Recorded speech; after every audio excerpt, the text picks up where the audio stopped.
Welcome, everybody. We are here. We are back. Yeah, We're in charge. It feels like we're home again, kind of. I know. It feels right. It feels right. We put this off for so long because it is so long. Yeah. But I can't help but say that we are ultimately excited for this. If you do not know, I am Meelz. I'm here with Platinum Chanel Boy himself, Jeff. Yes. And this is The Lookout, episode 73, and we're entering back into the world of Dragon Ball. And I'm just so, we've watched this so many times that we just know this like the back of our hand. Yeah, no, truly. And I think like we've also watched so much, like so many more anime since getting back on Dragon Ball Z that watching it is like, it's kind of refreshing, to be honest with you, rewatching it. It is. It's definitely refreshing. I feel like I have a new perspective on anime just in general. So I have a new perspective to add to like Dragon Ball. And, I totally agree.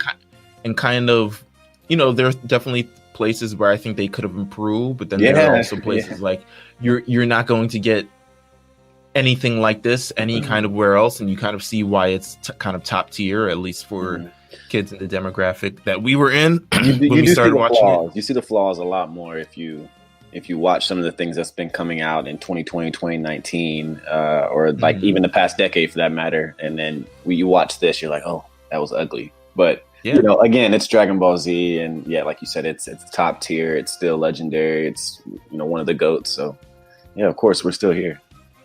Listen, I want to let everybody know that before we start things off, please follow The Lookout RNC on Twitter if you're not following us already. Please subscribe to The Lookout RNC Radio on iTunes, Apple Podcasts, Spotify, and I think I'm gonna subscribe us. I think I'm gonna put us on. Amazon has a new podcast thing. I think I'm going to include us there because why not be available anywhere where there's podcasts? So I think they're taking over the world, so we might as well. I'm gonna add us there. Amazon has a podcast thingy now.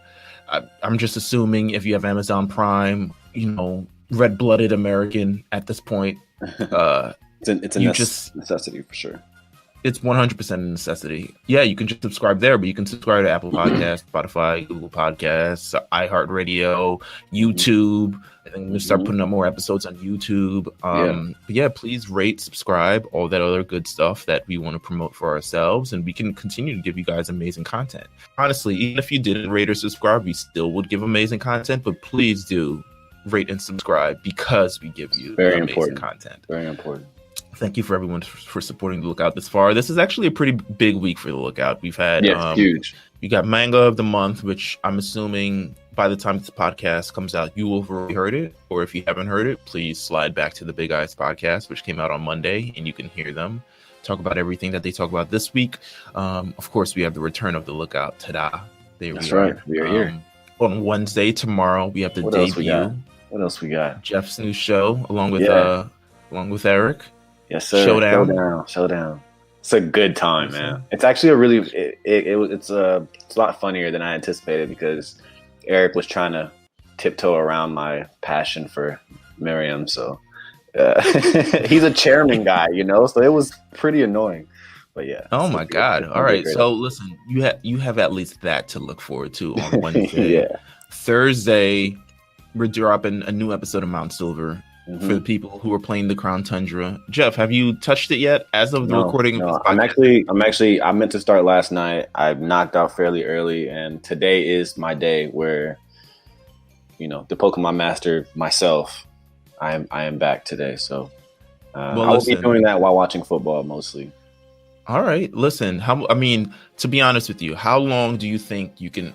I have a system, and maybe this is like Mount Silver talking. Maybe we should talk about it on Mount Silver, but we'll get to it when we get to it. Yeah. I have a system where I play it a certain amount, and then after I feel like a chapter or a segment is done, I turn off the game.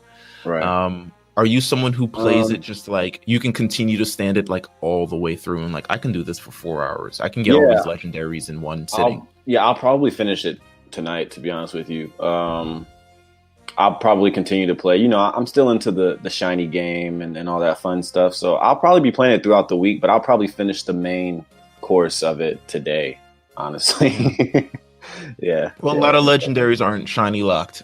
So yeah. you want to continue to play it and reset it. You're gonna I've be been there. quiet about it. I see everybody else is doing their thing, which is great. So I've just been kind of like, I really don't know much about it, to be honest with you, besides like visually and what Pokemon are in it. But I don't know really what it looks like or anything. So I'm jumping into it like blind, and I'm really excited.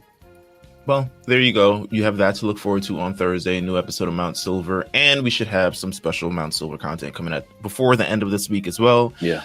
Just for Halloween. So make sure you stay tuned to that. But yeah, we got everything on the lookout. We got everything there. Now that we're delving back into the Dragon Ball world, which we love. I'm just happy to say it. We love. We really do. Oh, first of all, before I move on any further, I want to give a shout out to Sick Pencil. Yes. Add him on Twitter. Add him on Instagram. Add him on everything. Follow him everywhere and let him know what a great job he did just on our promotional artwork for the series of episodes that we're doing. Honestly, I'm putting the promotional artwork everywhere. So it's so good.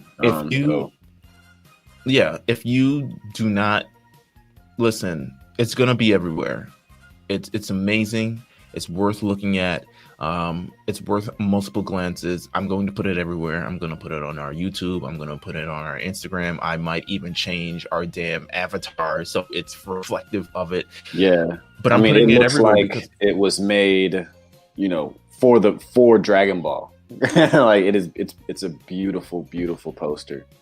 Can I say this? And I just want to. I think he might be listening, but I just want to say this in terms of story.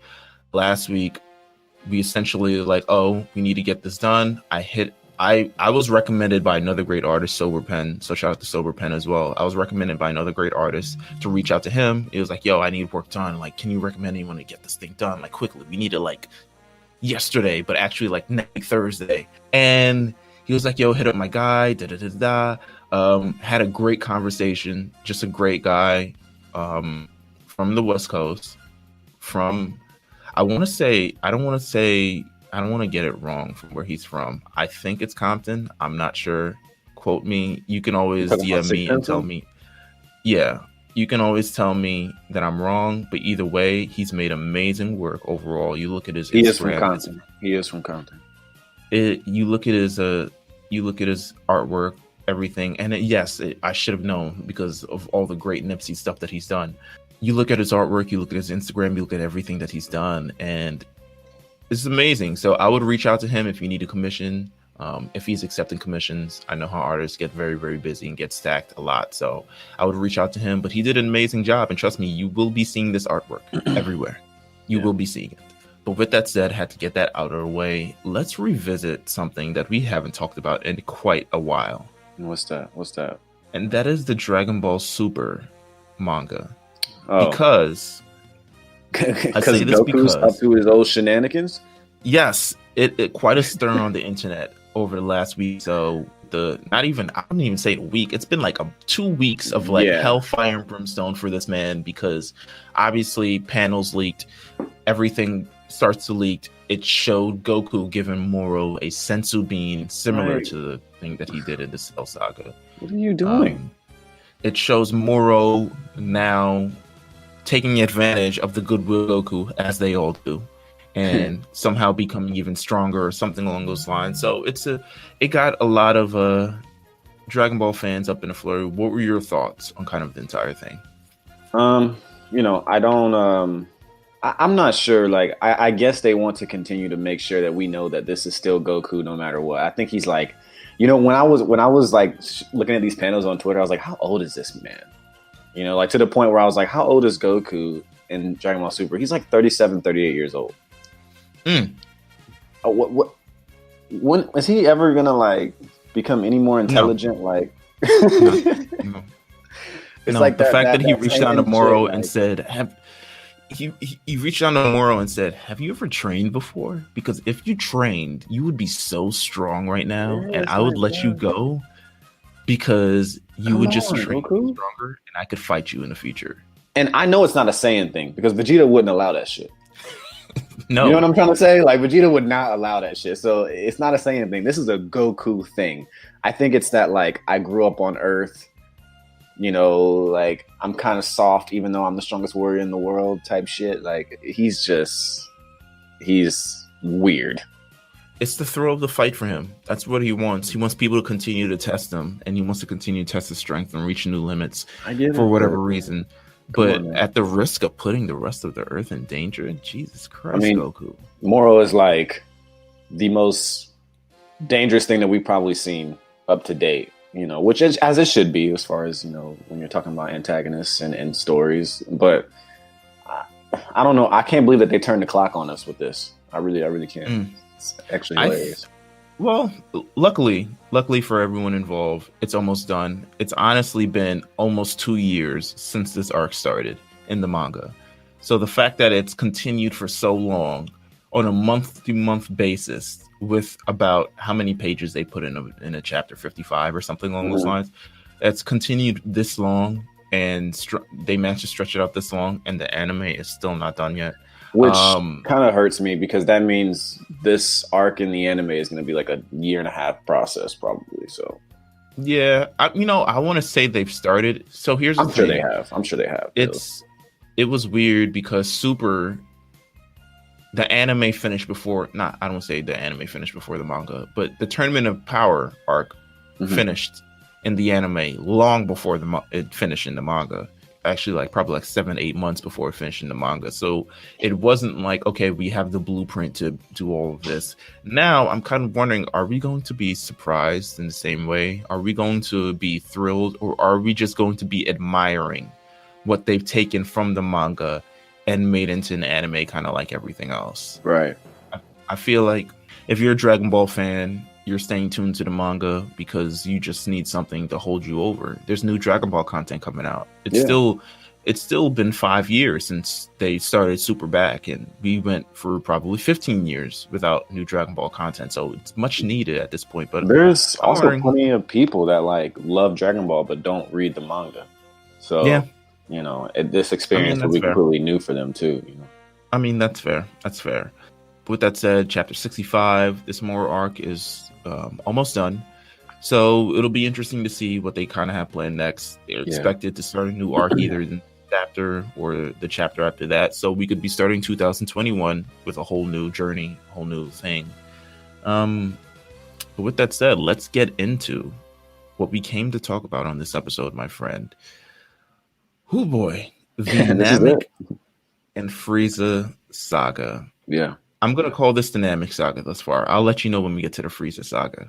Yeah, because that's basically what it is right now. Yeah, but you could label this entire thing as a Frieza saga because Frieza is so prominent in this entire thing. He is. But this one is so important. It's so, I guess, notable because I think, honestly, this has been, if you grew up in the 90s, late anime, this was the kind of thing that you saw. This was the most, if there's all, how can I say this? This arc has the most viewership probably out of any modern anime. Yeah. Ever.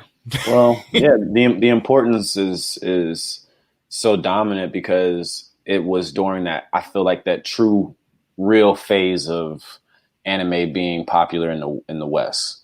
So, you know, and us at our age, we were coming the real first phase. I don't want to say the first phase because if you go back to Speed Racer, I know that was anime that became popular in the West, but it's not on the level of now there's this influx and here's the genre. Yeah, and you know we had a set schedule at that point. We were getting home, we were watching this thing. It was on a popular channel. You know, it was just things that it struck with us, and it was cool. You know, it was a really fun thing and cool thing to see. And the time that we grew up, man, I mean, you already know what that is. We grabbed things and we levitated to it and we kept with it. We stuck to it. So also, you know, real antagonist shit and real things that seemed violent but still within our range to understand. Dragon Ball Z, Namek, Frieza, this is the real deal for me. So I wouldn't have been able to understand anime in its full capacity without this. So, yeah, you know, no, you're 100% right. I think just as important. This arc is probably the most important to the Dragon Ball franchise because this is the one that said, okay, we're going to make more and we're going to continue making this because people love it. And you look at it, I mean, we've talked about this at length for a number of episodes. There's many episodes as we've gone over Dragon Ball, but this was part of a lot of people's childhood. This was a lot of people's, like you said, coming home and watching it. This was at one point one of the highest rated shows on television. Yeah.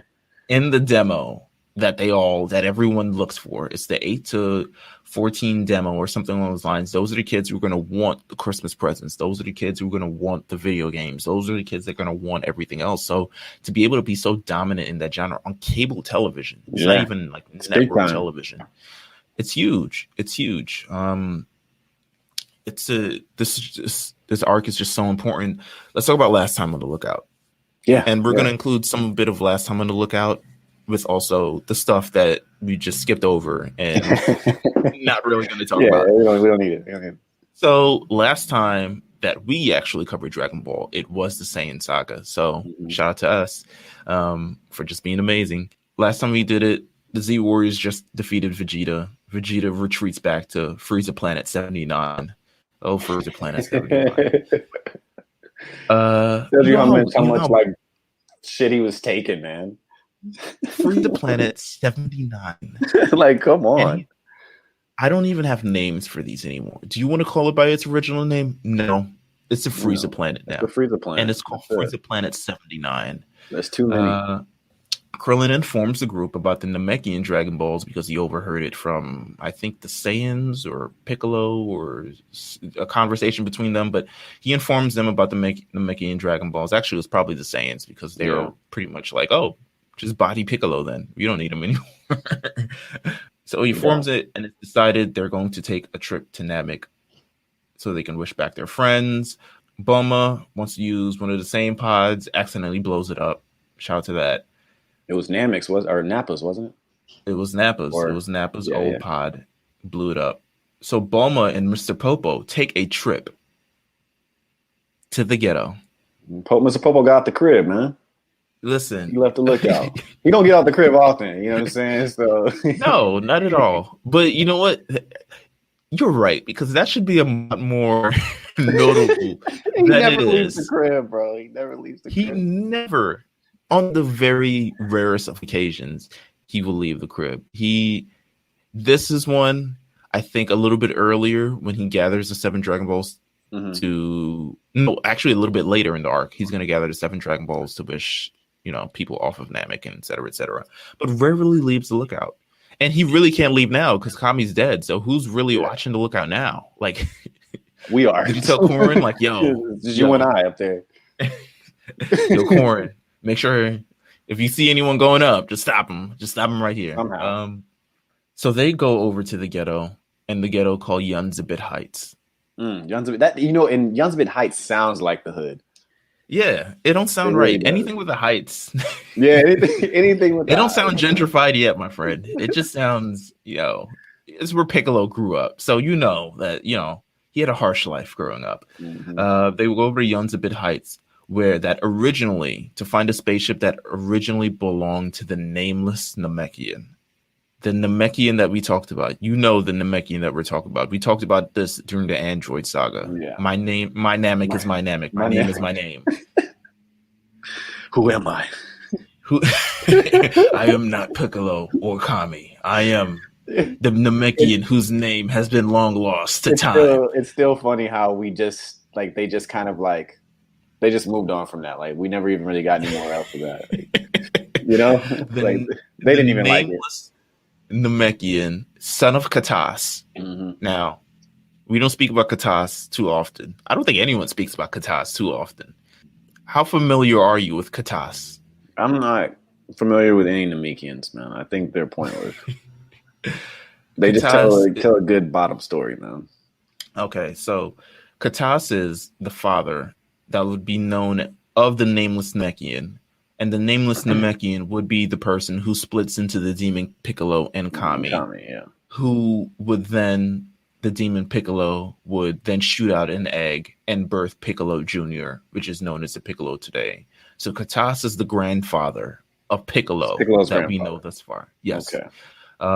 He was a very smart, very reputable Namekian during the previous era of Namek. They exist? And I mean, he was talked about by at some point during this arc. He's mentioned by Guru when they talk about Kami. Oh, we have a Namekian on our planet, and he's the guardian. And he's like, oh, Right. the son of Katas. He made it to the planet. Yeah.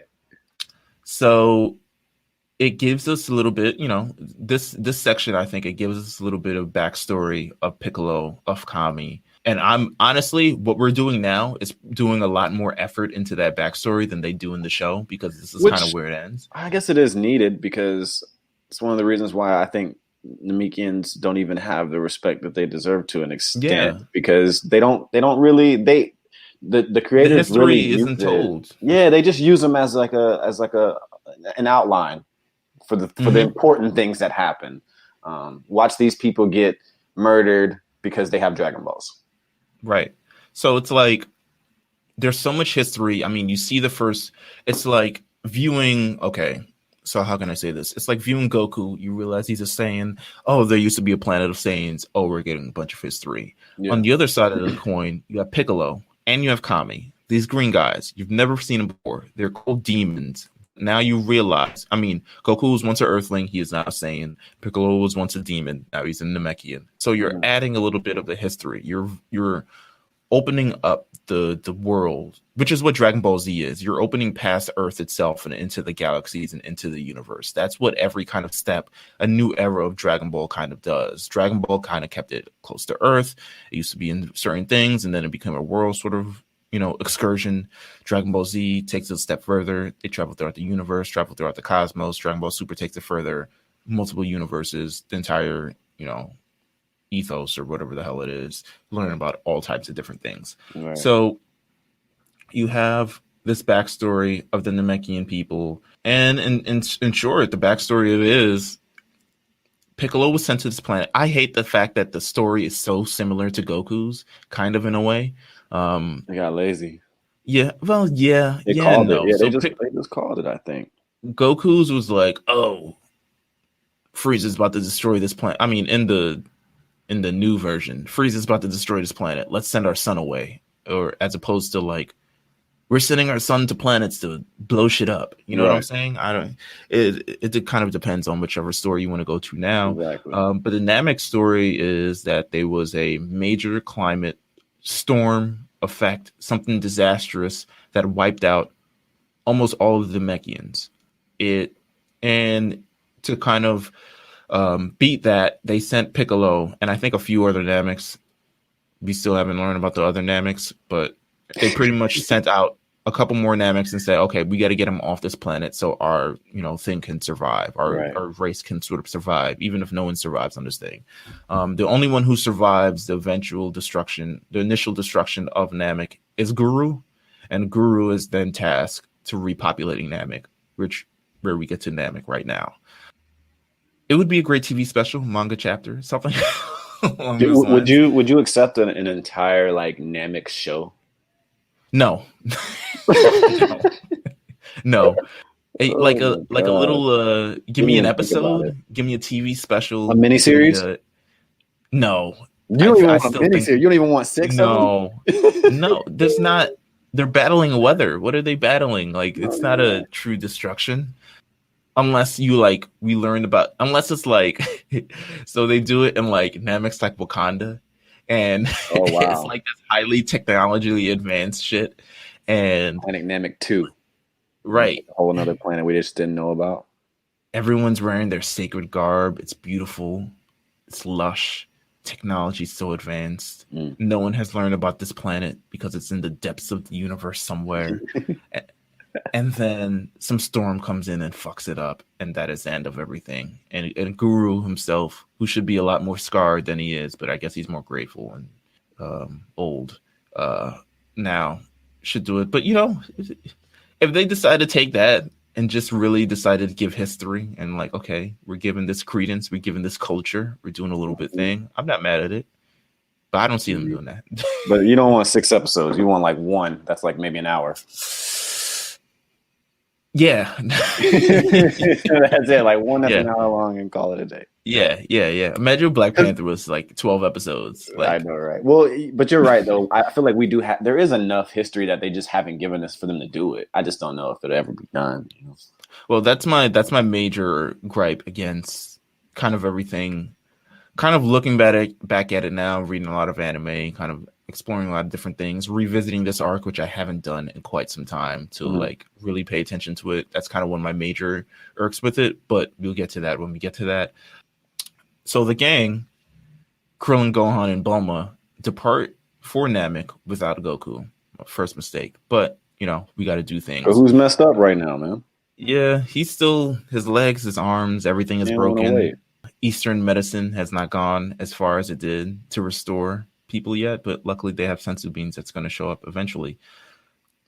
This was kind of a playback to Dragon Ball. It was. And I guess as a kid, I definitely didn't know it because as a kid I never saw Dragon Ball, but it's something that they've tried now. They haven't really done it in Super, but they tried it in GT again with the whole Trunks Goku Pan thing. How did you feel about this kind of like revisit to kind of, we're doing an adventure thing now? Do you feel like we're past that in Dragon Ball Z? I do personally, but like I'm telling you that in the vision that I saw Dragon Ball as an adult and not prior. So if I would have saw Dragon Ball before I watched Dragon Ball Z ever as a kid, I may have been a little bit more into it and a little bit more excited to see it, because that's kind of what Dragon Ball, it kind of was, you know, that's basically what it was. And watching it as an adult, or, you know, even like a teenager talking about Z, I just, you know how those episodes were, you know, like once it ended, we had to wait for the next. And so this kind of stuff was, I guess, it was the boring part, you could say. Like, I mean, I don't even want to call it filler because a lot of it is interesting stuff. Rewatching it now, but it is kind of filler. I mean, you know, it's call it filler. Yeah, it's like fun, and you know, it's Bulma's always cool, and I don't mind. Actually, I guess it's not filler technically. That's what I'm saying. It's not, but it is. Like when we're really talking about the things that happen in Dragon Ball. It's filler elements, yes. It wouldn't be filler in Dragon Ball though. It would be a part of what Dragon Ball is. Right. It would be. Know? Actually, so, I guess so. I mean, all the fake Dragon Balls, the fake Namek, the aliens. Yeah, like, probably the little alien story, like, well, their power, they're OP. Like, first of all, like, they're pretty strong. Like, I mean, at least their ability is like, what the hell? I did not watch those episodes. I remember it. I remember it because I read it last night. About them, like, okay, they see into Bulma's thoughts and they're like, oh, let's do this, let's deceive them, and then we're gonna take their ship, and then we're gonna go to Namek. If they had managed to reach Namek, they would have got wiped off the face. Oh yeah, it would have been no contest for sure. But you know, it is kind of filler. It's fun here and there, but it is an ode to Dragon Ball. You're absolutely right. I just wasn't that interested in it as far as Z, because Z is just way more violent, and that's what I wanted at that time. The best things about these episodes, I would say, the fits. Yeah, the fits are hard. Yeah, finally we got some new fits. Krillin's specific, very specific space traveling that is never seen anywhere else, because he, you know, by the time he gets to Namek, he transforms back to the Gi. Once he gets, you know, he boards the plane with his jacket, his entire thing, very hard. Fit check on point. Bulma walking around in her underwear on a spaceship with a fire. She's always fly, even if it is around minors. You know, she gets it done. You know, she doesn't care. She's in the bathtub all the time, and she's, like you said, walking around in her drawers with kids around. You know, she's a bit strange, but she's fly. I would say the only important thing about these skipped episodes, I'm calling this the skip episode arc because you're not getting me to watch these episodes. Reach the Namek, please. The most important part is you learn about kind of the true, I don't want to call it clout, the true influence of Frieza amongst the entire universe. you kind of see how small the Earth was because there is no mention of Frieza on Earth. No one knows about You don't Frieza know on who Earth. Yeah, you know who he is. No one knew about it. I mean, you get the first mention actually by King Kai, who talks about it a little bit on his planet when Goku's, blah, blah, blah. But this is like, oh, wow, he is feared amongst the entire universe. The build-up is starting, for sure. Yeah. So you're building up this villain. It's like, it's kind of in a new way, as opposed to like Dragon Ball or even the earliest part of Dragon Ball Z, but you're kind of building up this villain. It was like, oh, it's now in the entire universe. It's kind of an ecosystem, kind of a community. You bring it all together with this fear of Frieza. I love it. Yeah, most definitely. But you're right. The skipped episodes, because this shit really doesn't start kicking off till we meet Zarbon and Dodoria and obviously Frieza. You know what I'm saying? So these were just like, here's a little quick intro of how scared everyone is. The arc really starts to me when they land on the planet and all hell breaks loose. I personally love the landing on the planet thing because then you see Vegeta land a few minutes after. Mm-hmm. They sense Frieza, and it's like immediately, okay, we're getting this thing started. Like things are happening immediately. We waited those skipped episodes. Things are happening, all types of things, and it becomes a three-team race for the Dragon Balls. Yeah. You got Team Vegeta. Who are you with? Team Vegeta, Team Frieza, or Team Earth? Who am I with at this moment? Who are you with? Yeah. Frieza. because his mission is extremely clear and there's nothing really going to stop him. Although after that I would say Vegeta. Because I do understand what Vegeta Not Team Earth at all? No, not at all. Not at all. Because, like you said, they should have never left without Goku. They shouldn't have. Although, if they did wait, I don't know the time lapse between when they left and Goku actually the ship was done and he left. But if they did wait, then maybe a few more Namekians would have died. I mean, that doesn't really matter to anybody. And maybe Vegeta would have done some other things. I'm not sure, but no, I'm not with Team Earth at all, man. This is not a team I would really run with. I wouldn't have went with them. I love no. No, I'm not going with them at that time. Actually, no, I wouldn't. I mean, Krillin has. I mean, what do you? Solar flare. Krillin has a power level of 5,000. Yeah, come on, man. No, I'm not. He's not even stronger than the 5-year-old. Yeah, not here for that. But let's see. Okay, so my favorite part, obviously, is before they actually land, and I'll skip back a little bit. Vegeta gets out his healing chamber. He's like, I gotta go head over to Namek, and he finds out that Frieza beat him there already, and Frieza's been there. Frieza had been listening through the scouters. They heard all about the Namek thing, heard about all his little renegade ass plans. Said, listen, we're going to Namek. Oh, immortality. I didn't know that was on the menu. Oh, let's head over to Namek. Let's do that. Let's head over to Namek, get these Dragon Balls. They're damn near the same person at this point, almost. Like, yeah. Let's kill these villagers. You know what? I normally, as Frieza, never go myself, but for the chance of immortality, I will gas up this little chair thing, my little like mobile hover chair unit. I will gas it up. Do you think that was their way of like keeping Frieza hidden to an extent of like because at this point all we really see him do is lift his finger up every now and then, and like slap his tail against his ship, like wait till I get up out this shit and I'll show y'all. I feel like it's more so like a royalty thing. Like I get that too. Like I'm not gonna walk anywhere or fly anywhere on my own. Lord Frieza doesn't fly. Listen, Lord Frieza doesn't tread on. I don't want to get Namek on my feet. You know what I'm saying? Like, even Zarbon, hold the balls. It does. Yeah, it does take. That's funny. It does take. It does take him a second to like. When Frieza gets aggravated, it's the first time he gets aggravated. He's gonna send somebody on you. He's gonna like Dodoria, Zarbon. Do this real quick for me. Now, if you push him to that next level, which we'll end up seeing a little later on. That's when he's like, all right, you know what, man? Let me step about this damn hover pod. All right, so in terms of going back to the Earthling thing, the Earthlings finally arrive on Namek. Originally, it's supposed to be 5 days to get to Namek. It ends up taking 34 days because they got lost multiple times, as you can say by the skipped episodes. They sent their massive power levels. They looked at the radar. One of the radar says 4 Dragon Balls. They're like, oh, there's 4 Dragon Balls in one place. How convenient. I hope nothing evil is there collecting the Dragon Balls. Oh, yeah. Use your head. They're also shocked when they see Vegeta land minutes later. Also, they're ambushed by the Frieza Force, who goes around the planet and be like, yo, who are those very albino-looking people? Who they are then taken out by Gohan and Krillin. And then Gohan and Krillin is like, okay, we're out to find the Dragon Balls. Slide over to Vegeta. Let's do a little profile on Vegeta. We haven't talked about Vegeta in a while. Let's talk about him, man. He is no longer, I think, the villain, and more so now the anti-hero.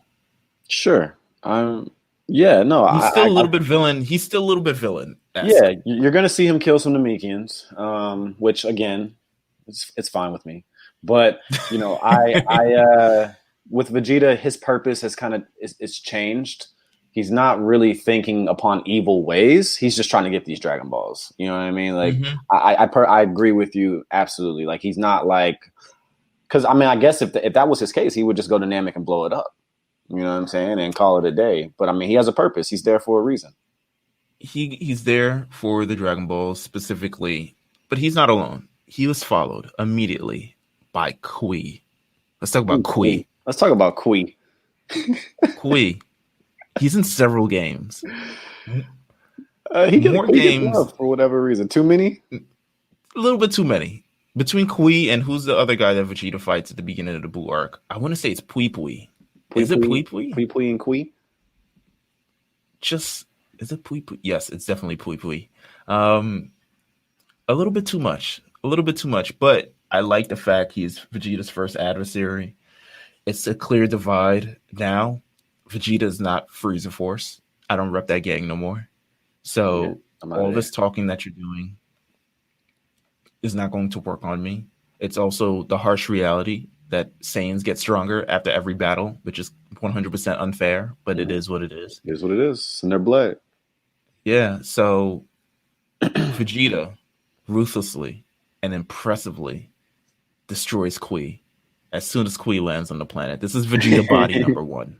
Yeah. Number 1. Let's count him down because he kills some people.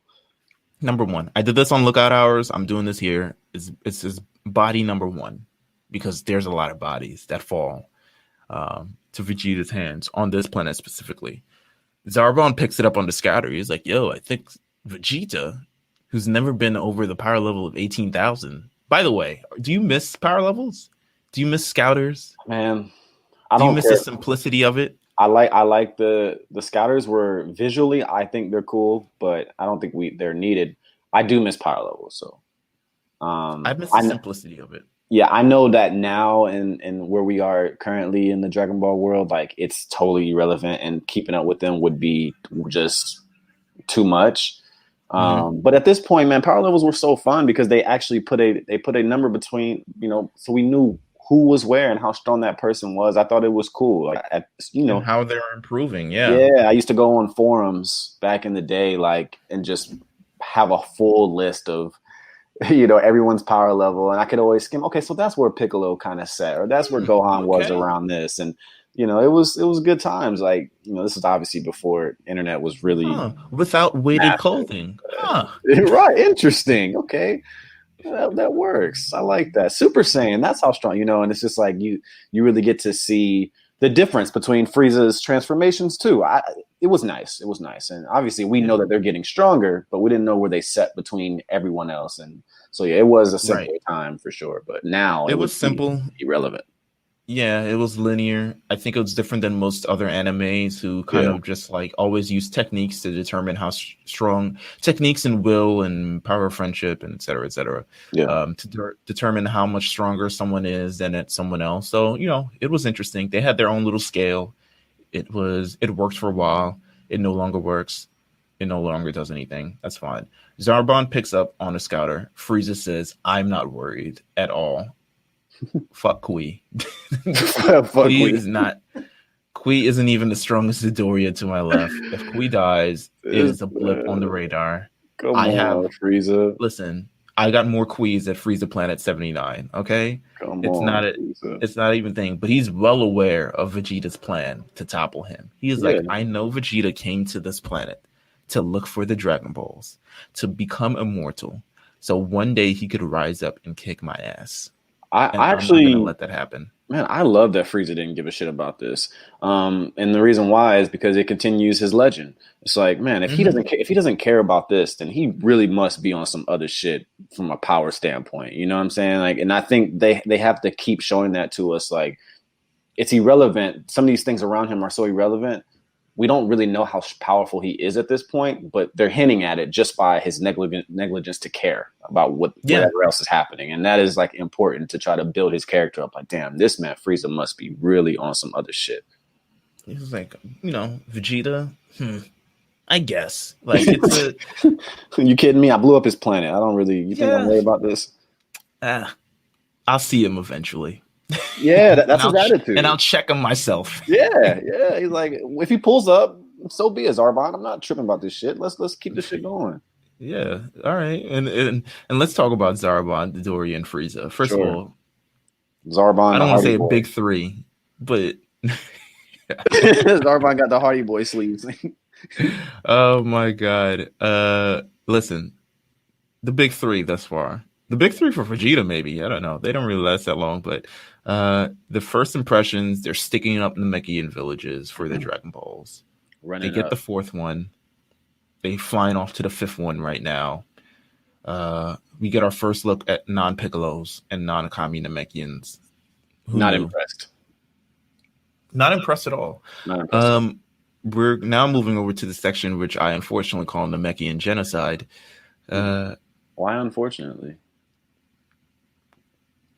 You don't want to see a race, no race, suffer any sort of a genocide. Even the Namekians. Namekians are peace-loving people. They created the Dragon Balls. That's why they died. I mean, they're weak. They're weak, man. Hey, man, I'm going to tell you like this real quick, because this is something I really I'm not going to say I didn't remember it, but like, again, watching as an adult, man, Dodoria is on some other shit in these pieces right here on these episodes. Like, they make this nigga look strong as fuck. Did you not notice like how strong they make him look? This man is like phasing in and out, like putting his hand through people. I'm like, damn, this nigga Dodoria is on some other shit.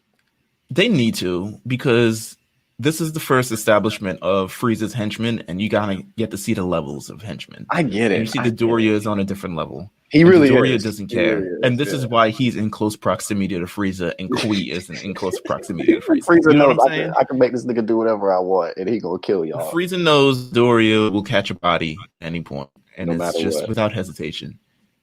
Without hesitation. Maybe some hesitation if he finds it funny, or they have a little inside joke that they have. He caught like 4 or 5 bodies in like 30 minutes. So, and one of them was like, we're going to get into. One of them was a child. So, well, listen. So this is the first kind of look at the ruthlessness of Frieza. We've seen rulers and people who lust for power, but Frieza takes it to a new level because he's crass. He's dangerous. Mm-hmm. He threatens everyone with a, I'll say, good time. And just like, listen, we can do this the easy way or the hard way. You can give me the Dragon Balls, or I destroy you. Knowing that I think everyone knows, if you're anyone who knows, Frieza's the type of person who will do one and then the other, no matter what. No matter what the option is. It's not a choose your adventure fanfic. Which is what's scary about it. The end is dead. Yeah, the end is dead. He'll be like, look, just tell me what I want. Give me what I want. And,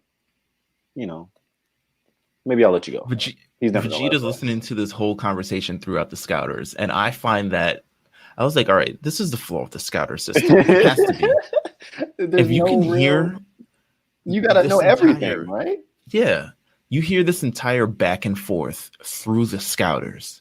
Something is wrong. Yeah, I totally agree, bro.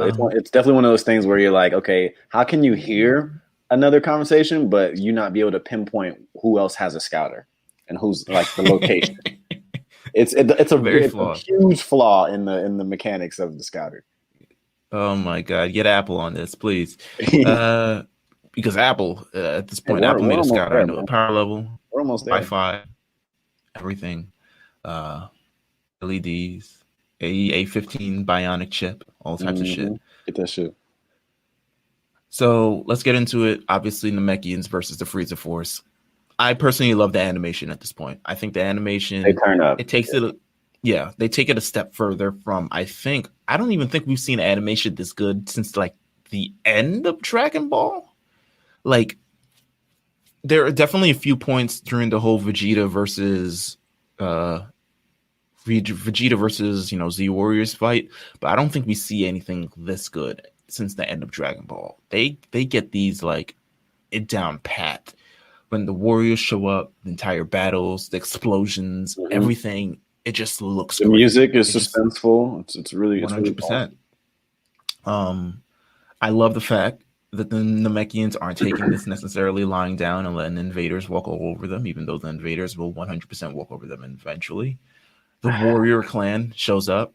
Come on, the Warrior Clan. All right. So you talk about the Namekians don't necessarily. They're whack, they're pussy, they're all this other shit. They have a warrior clan. They have a warrior everything clan, of the opposite. But I mean, Chi-Chi may have a stronger power level than those guys. No, come on, man. No. Come on, man. No. They came in. They all split in. They split up real quick. Landed in like Frieza was just like, you gotta be kidding me, man. They should have fused. That's what they should. I was thinking that the whole time. I was like, why didn't they just fuse? Like they should have. Why didn't they just fuse? But they might be fused already. So, well, yeah, we do not know how many times they fuse with another Namekian to get to this point that they're in. So, yeah, you're right. If they're the Warrior Clan, I'm assuming you fused a little bit, 5 or 6 times. Yeah, to get to 18,000 power level. Couple of them, but also Guru is only one person. He can only spit out so many eggs. So we'll see how it goes. I love the fight back and forth. Mori, shout out to Mori, future guardian of Namek, has a little MVP move, little juke step, shoot up in the air, 2 fingers, destroys the scouters. I love it. Yeah, I mean, I love a play. If you can't win, at least put the next person in the best position. I get it. He was like, I'm going to die. I know I'm going to die. Kids, start running. I'm gonna just do what I got to do, and that's it. Like, and I did respect the plan because at that point he realized that the scouters were more of an issue for his people than anything at that moment because he knew I'm not gonna survive this, so I got to just at least do what I can. So I respect it, but he still died the way he needed to. So Dodoria bodies the Warrior Clan, obviously. Mori gives them the 5th Dragon Ball in fear of like, okay, no more blood on my hands. We did the resistance thing. It's not working out. Here's the 5th Dragon Ball. After refusing to provide the location of the remaining Dragon Balls, Dodoria snaps Mori's neck like it is a Kit Kat bar. It was really cool. We don't see that maybe ever again in Dragon Ball. Is somebody else get their neck snapped even in Super or anything like that? Who? Yes. Gohan gets kicked in the neck by Raccoon, and his neck completely breaks. That's true. You hear that? Like, that's true. But I mean, he put him in a headlock and just. Yeah. A little Steven Seagal on it. Put a little English on it. He did. Where did he even learn that? You know, like the Frieza Force, baby. Frieza Force traded, baby. That's Frieza Force thing, man. I actually loved it. I thought it was awesome because Dodoria probably an instructor on how to kill. Yeah, he probably teaches a class or two. It was just different than like a beam or like a putting his hand through a guy's chest or whatever. It's like, man, you just ripped him up, man. He does all of that. He still puts a hand through someone's chest. He still shoots a beam out of his mouth, which Dodoria is made him look strong, man. Made that man look strong.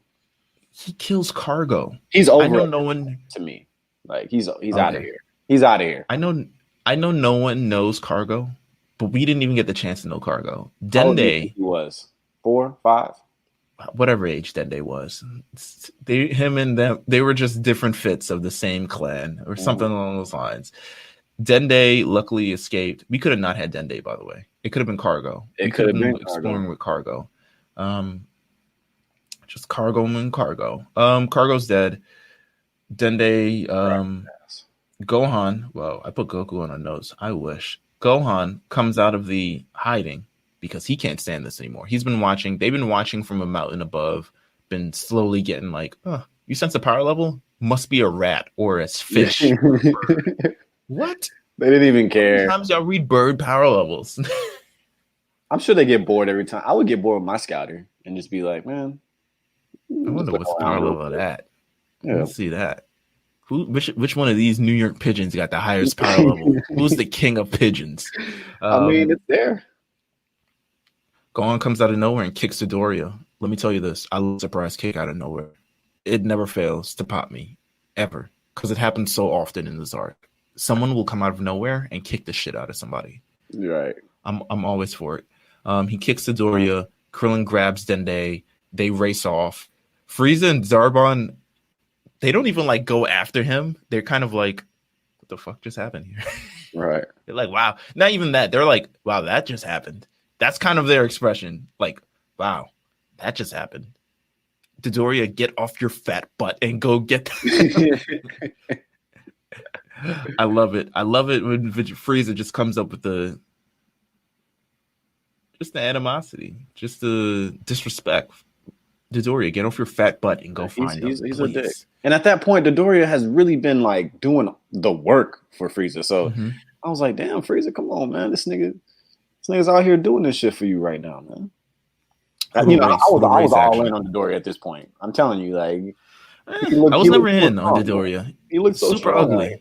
Super ugly, just super ugly. He is not. He is the ugly friend. Yeah, because Zarbon is like the total opposite, like handsome. Zarbon beautiful. Frieza depends on what you're into, but depends on what you're into. Dodoria is just ugly. Are there people out there attracted to Frieza? Might be. We don't know. We don't know. But I'm not disrespecting them if they are. That is your, that's your thing. Maybe people have a lust for power, and Frieza is just revs their engine a little bit. I don't know. Maybe. She's got the swag. Listen, you don't have to be attractive. You just have to have confidence. That's what Frieza has. Yeah, that's true. There you go. See? Made you believe that. I do believe that. The humans, okay, they played this little mini game. I love the little mini game. I'm sure this was in a video game or something. Dodoria chases you. You have to try to escape. Blah blah blah. It definitely was in Xenoverse. Krillin uses the solar flare. Love a solar flare. Don't get it enough. Especially when it works against like everyone too. Yeah, especially when no one sees it coming and there's no counter to it unless you have sunglasses or something. But solar flare, we get it what it is, manages to blind Dodoria. They manage to escape. However, Vegeta finds Dodoria on his renegade hitman shit. Okay. I have this thing, which remember when I was telling you how strong they were making Dodoria look, like even though yes, they were just Namekians, although their warrior Namekians got their ass whooped too, I feel like that was all to show how strong Vegeta was. I really do. I mean, I know that like, yeah, Dodoria is ugly. He's not like the coolest looking, antagonist or anything like that, but he looked pretty strong at that point. Like we understood why, like you said, why he's next to Frieza at all times. He's pretty ruthless. We just saw him kill a kid and then like 4 or 5 other Namekians. And here we are. We see Vegeta, like you said, Vegeta runs into him. And I mean, Vegeta just manhandles him. And it's an important part because we also kind of see how weak-minded Dodoria really was because he was afraid of death when he realized how strong Vegeta was and told a pretty big secret.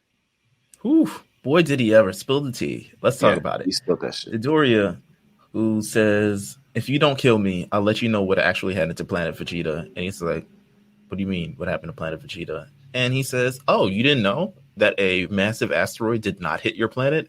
And the asteroid was actually known as Frieza? And he destroyed your entire planet with your father and all your friends, and left you with Raditz and Nappa? You didn't know that? Crazy. Well, now that I told you, let me go. Yeah. Now that you're gonna let me live, I think I'm gonna go back to Frieza and just pretend this never happened. By the way, when do you think they're going to inform us about the whole Beerus thing? All right, so I know we chatted about this when we talked about Super the We last have to. time. It's the biggest secret that's It just really is. looming. It's like they're just holding it, right? So I don't know what their plan really is with this whole. They kind of teased who's the next god of destruction. We've kind of seen what they've been up to, but like I really don't know what they're planning on and how far it pushes Vegeta. When learning that Beerus gave the okay. It's kind of weird actually thinking about it now. Watching this, it's like, damn, I would have liked to see Beerus drawn in Dragon Ball Z time, like especially this time. It would have been pretty bad looking, I'm sure. It would have been ugly. He would have had like white pants. Yeah, you already know. But he was there. He was there. I mean, we just don't around. We don't know. So I don't know when they plan on like exploring that and blowing that up. We know it's going to happen because they hinted at it and they're obviously pushing that storytelling. It doesn't happen. We're not gonna see it anytime soon. No, because if you read the manga, we know how deep that is with Moro. So I'm sure it'll go down when they figure out this whole. I think that God of Destruction stuff I think it's a real deal. I think that's going to be a whole arc in itself, and we'll figure out if it's going to be Vegeta or whatever. We don't know, but I'm sure it's not going to go down well. But at the same time, I don't really know where they're going with it because is Vegeta going to care at that point? He's a different man right now. I think so. You think he felt like he's been lied to? Stronger ties, been lied to, been the thing, his entire thing. Will it push him to? I think so. Interesting. I think so. The fact that a god of destruction kind of like okayed the destruction of his planet, and he's very close to that god of destruction. Yeah. And all this other stuff, it's going to put him in a very different place. And the lie was also created by Beerus. Hey, tell him it was an asteroid. It wasn't on Frieza. With that said, Vegeta, who was shocked, and then afterwards says, "I don't really care." I'm shocked, but like initial shock. My father and Saiyans were all weaklings compared to me. And he just ruthlessly obliterates Doria. Yeah, it's ruthless. And when I mean obliterate, I mean he is obliterated. That is the only word you could use to describe how his face looks when that blast comes and stretches it. I kind of wish he died the first time, like when Vegeta had his arms pulled back. I was curious what Vegeta was up to there. Was he about to rip his trying to pull the arms off? Yeah, you remember what he did to 19? Yeah, it was. I think he was about to do something similar to Doria. It probably would have been way more nasty because Doria is not an android. It would have been green blood. Stuff. I think that's what he was planning, but the explosion was hilarious. Speaking of Vegeta, he is now on a trip and he finds another village because he can sense power levels without a scouter because he learned that from Earth. How did he learn that? But he just does. What do they call it? Another thing I learned on Earth. Update, quality of life update. There we go. Yeah. It's cool. Quality of life update somewhere. His firmware is updated. He finds a village nonetheless, destroys the entire village, and collects one Dragon Ball and says, if I'm able to stop Frieza from collecting all 7, I can somehow steal the next Dragon Balls, and I will get my wish. So he's got a plan. In the water. He was smart for that too. He's got a plan. Throw this in the water. He's smart. Yeah. Even if they kill me, they won't find the 7th one. I'm sure they'll find it eventually. Yeah. I'm sure Frieza will send all the entire planet swimming underwater. The Earthlings without Goku have now acquired Dende. Dende seems helpless. He just is.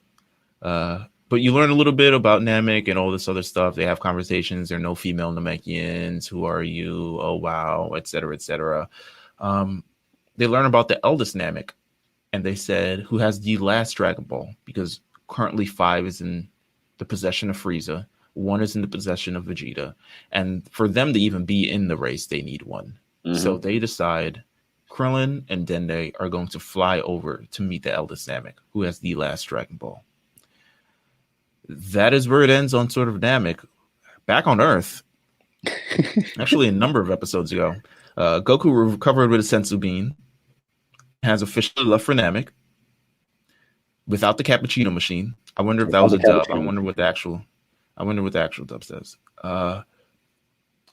He decides that he's going to begin training in his spaceship, hoping to train under 100 time Earth's normal gravity.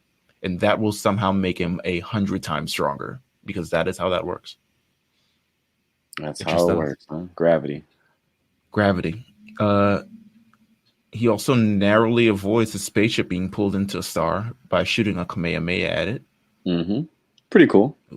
Do you like these little space exploration Goku things? They aren't necessarily whole. I mean, some of them are whole episodes or majority of episodes, but they're not like it's not like a 5 episode 6. It's not like running down Snake Way, which was like it's definitely not like that. It was funny. This nigga's doing 10,000 sit-ups, just chilling.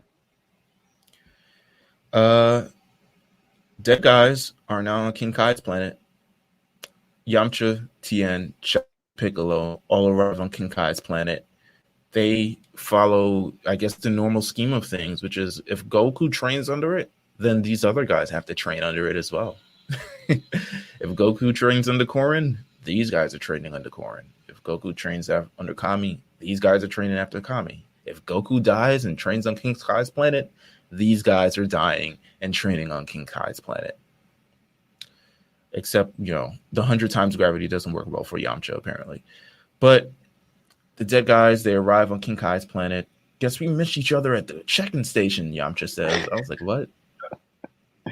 Goku smoked you. You were never had a chance of catching him, man, at that check-in station. Come on, bro. Come on.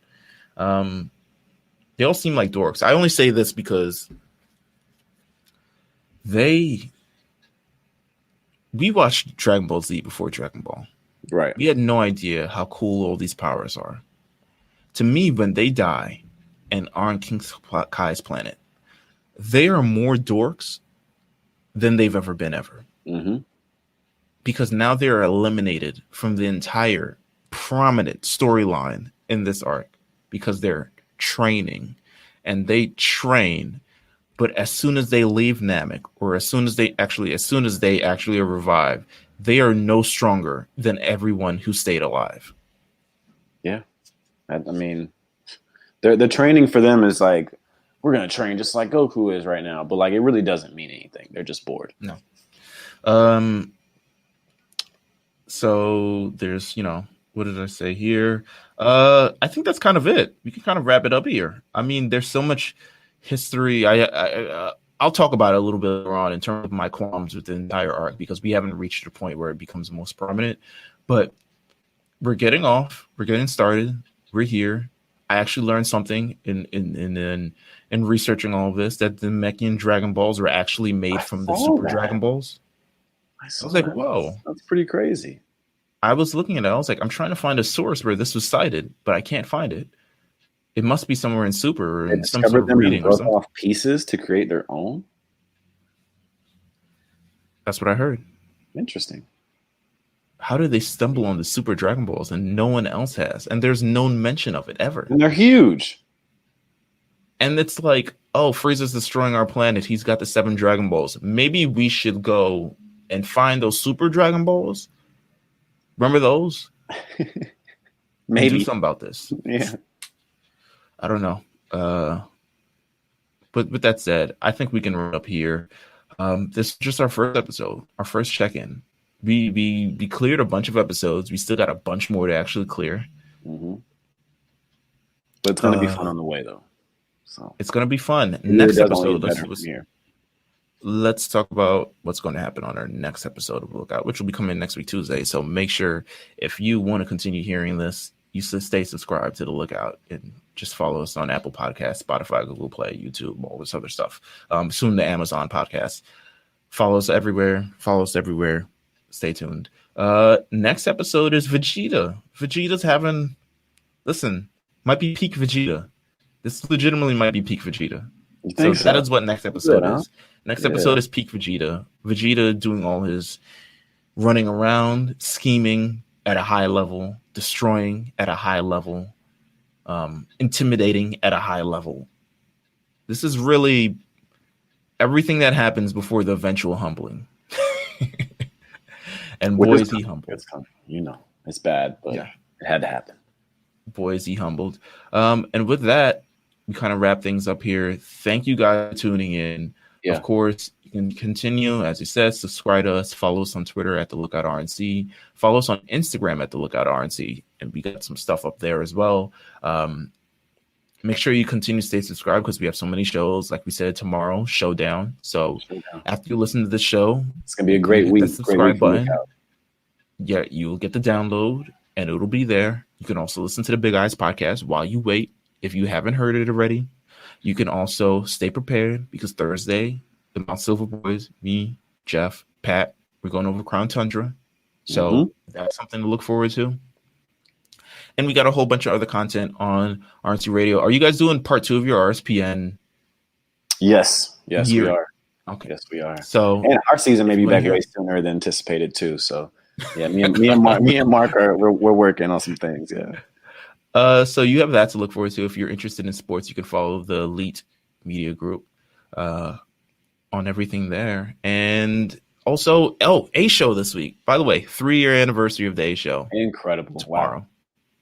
So 3 years of the A Show. 3 years. That is insane. We're unveiling a whole bunch of new things. If you listen to this first, we're unveiling a new logo and we've got new music and we're doing some fun stuff.